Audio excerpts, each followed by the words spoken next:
Movie کے شروع میں ہمیں مائرا نام کی ایک لڑکی دکھائی جاتی ہے جو اپنے شوہر ایڈن کے ساتھ اچھی زندگی گزار رہی ہوتی ہے۔ ان کی ایک بھانجی ہوتی ہے جس کا نام وانیا تھا اور ان دونوں نے اسے اڈاپٹ کر لیا تھا کیونکہ کچھ ہی دن پہلے وانیا کے پیرنٹس کی عجیب طریقے سے ڈیتھ ہو گئی تھی۔ مائرا اور ایڈن بے شک وانیا کو بہت پیار کرتے تھے لیکن وہ اب بھی اپنی ماں کو بہت مس کرتی تھی اور ہمیشہ اداس رہتی تھی۔ ایڈن کی ایک ٹوائے فیکٹری تھی جہاں وہ زیادہ تر ڈالز بنا کر بیچتا تھا۔ کچھ ہی دن پہلے اس نے ایک ڈال بنائی تھی جس کا نام سیبرینا تھا اور یہ ڈال بچے بہت شوق سے خرید رہے تھے۔ ایڈن نے اپنی بیوی مائرا کے لیے باقی سیبرینا ڈالز سے بڑی ایک سیکنڈ ایڈیشن سیبرینا ڈال بنائی تھی جو کہ بہت اچھی تھی۔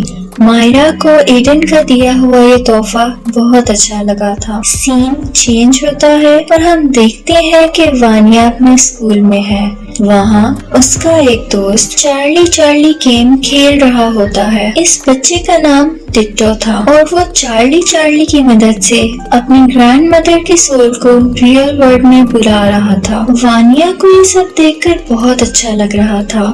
ڈٹو وانیا کو بتاتا ہے کہ اس گیم کو ختم کرنے کے لیے لوگوں کو پرے کرنی ہوتی ہے تاکہ اس گیم میں بلائی گئی سولز واپس جا سکیں۔ ڈٹو وانیا کو iOS ایپ کے بارے میں بھی بتاتا ہے جس کی مدد سے سولز کو ڈھونڈ کر دیکھا جا سکتا تھا۔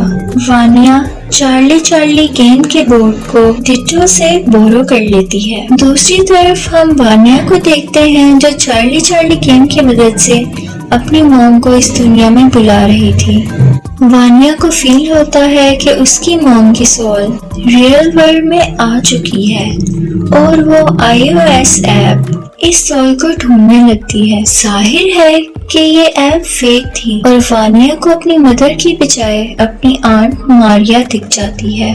مائرا وانیا کو اس کے کمرے میں سلا دیتی ہے اور سونے سے پہلے اسے سیبرینا ڈول بھی دیتی ہے۔ جب وانیا سو رہی ہوتی ہے تو ہم سیبرینا ڈول کی آئیز کو موو کرتا ہوا دیکھتے ہیں which means چارلی گیم سے واقعی کوئی سول آئی تھی اور اب وہ سیبرینا ڈول کے اندر تھی۔ نیکسٹ ڈے ہم سیبرینا ڈول کو گھر میں اپنے آپ جگہ بدلتے ہوئے دیکھتے ہیں جسے دیکھ کر وہ ڈر جاتی ہے۔ رات کو جب وانیا دوبارہ اس iOS ایپ کو یوز کرتی ہے تو اسے کوئی سول نظر آتی ہے جو اصل میں ایک ڈمی تھی۔ پھر تبھی کوئی سول وانیا کو الماری میں کھینچ لیتی ہے۔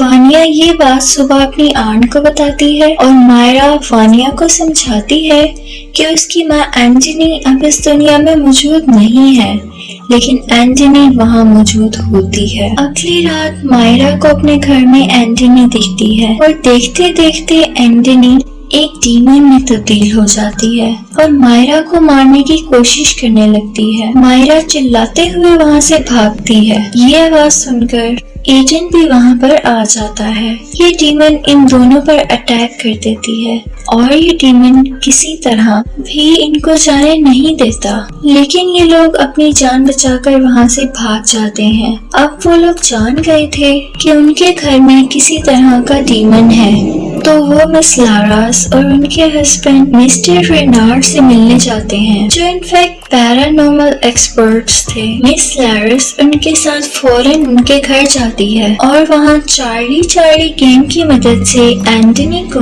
واپس اس کی دنیا میں بھیجنے کی کوشش کرتی ہے۔ اسی دوران چارلی گیم کی بورڈ کو اپنے آپ آگ لگ جاتی ہے اور وہ جلنے لگتا ہے اور گھر کی لائٹ بھی آف ہو جاتی ہے۔ اندھیرے میں یہ ڈیمن وانیا کو اپنے قابو میں کر لیتا ہے اور وانیا مس لاراس پر حملہ کر دیتی ہے تاکہ وہ یہ سب نہ کرے۔ لاراس کسی طرح اس حملے سے بچتے ہوئے وانیا کی باڈی سے اس ڈیمن کو باہر نکال لیتی ہے لیکن یہ ڈیمن اب آزاد ہو کر ان سب پر حملہ کرتا ہے۔ یہاں ان سب کے درمیان بہت فائٹ ہوتی ہے اور مس لاراس اس ڈیمن کو اسی گھر کے اندر بند کر دیتی ہے۔ لاراس سے غلطی یہ ہو جاتی ہے کہ وہ سیبرینا ڈول کو بھی اپنے ساتھ باہر لے آتی ہے اور یہ ڈیمن اسی ڈول میں آ کر ان کے ساتھ باہر آ جاتا ہے۔